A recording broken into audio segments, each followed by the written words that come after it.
మీరు ఎంత ఖర్చు పెడుతున్నారో అంతా వస్తుంది. ఎలా వస్తుంది అంటే నూతిలోకి నీరు వచ్చినట్టు. నూతిలో నీరు తోడుతూనే ఉన్నాడు, జలం పుడుతూనే ఉంది. ఎక్కడి నుంచి నీరు వచ్చింది నీకు తెలియదు, తోడడం ఒక్కటే నీకొచ్చు.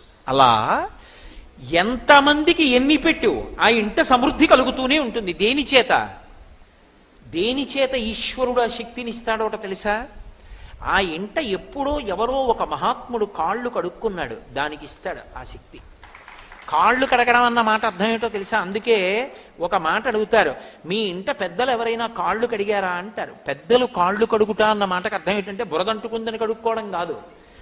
అన్నం తింటే వాళ్ళ ఇంట్లో భోజనం చేస్తే వాళ్ళ ఇంట్లో కాళ్ళు కడుక్కుని వెళ్ళిపోతారు. అసలు ఎప్పుడు భోజనం చేసినా కాళ్ళు కడుక్కోవాలి. కాళ్ళు కడుక్కుని వెళ్ళిపోయారనుకోండి, అలా తనని నమ్ముకున్నటువంటి పరమ భాగవతోత్తముడు ఒకడు ఇంటికొచ్చి ఏదైనా తిని కాళ్ళు కడుక్కుని వెడుతున్నాడు అనుకోండి, సింహాసనంలో ఉన్న పరమాత్మ పరవశించిపోతాట. వాడు కోరుకున్నవాడు కాడురా, వాడికి నేనున్నాను. వాడేం లేక కోరుకుని ఇళ్ళు తిరిగేవాడు కాడు. వాడు ఏదో నా కార్యం మీద వచ్చాడు, నా కార్యం మీద వచ్చిన వాడికి అన్నం పెట్టావు, వాడి కడుపు నిండింది, వాడు ఎంత సంతోషించాడో. వాడు నీ ఇంట కాళ్ళు కడుక్కుని వెళ్ళిపోయాడు. వాడు కాళ్ళు కడుక్కుని వాడు బ్రేవుమని తేనిస్తే, రామాయణంలో చెప్తారు, వాడు బ్రేవుమని తేనిస్తే దేవతలందరూ కూడా పరిపుష్టి కలగాలి ఇంటికని ఆశీర్వచనం చేస్తారు. వాడి కడుపు నిండింది.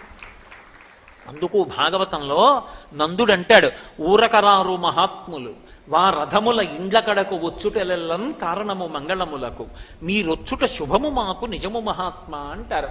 పూర్ణ, పుష్కళ ఈ రెండు అయ్యప్ప స్వామి యొక్క భార్యలు వైదికంగా. ఆయన బయట బ్రహ్మచారి, కానీ వైదికమైన పూజ యందు ఆయన పూర్ణ పుష్కళాంబా సమేత అయ్యప్ప స్వామి పరబ్రహ్మణే నమః. పూర్ణము అంటే నిండి ఉన్నది. తరగలేదా? మరి ఇతరులకు పెడితే తరగదా? తరగవలసిన అవసరం లేదు, ఈశ్వరుడు పూర్తి చేసేస్తుంటాడు, ఇచ్చేస్తూ ఉంటాడు. డొక్కా సీతమ్మ గారిని తూర్పుగోదావరి జిల్లాలో మహాతల్లి, అందరికీ అన్నం పెట్టేది, నిరతాన్నదాత.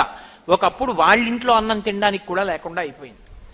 ఆవిడికి ఒంటి మీద ఇంకా ఒక కంటె ఒక్కటే మిగిలిందంతే. ఓ రోజున బ్రాహ్మణుడు వచ్చాడు, బ్రహ్మచారి ఎక్కడి నుంచో, సీతమ్మ ఆకలిస్తోంది అన్నం పెట్టమ్మా అన్నాడు.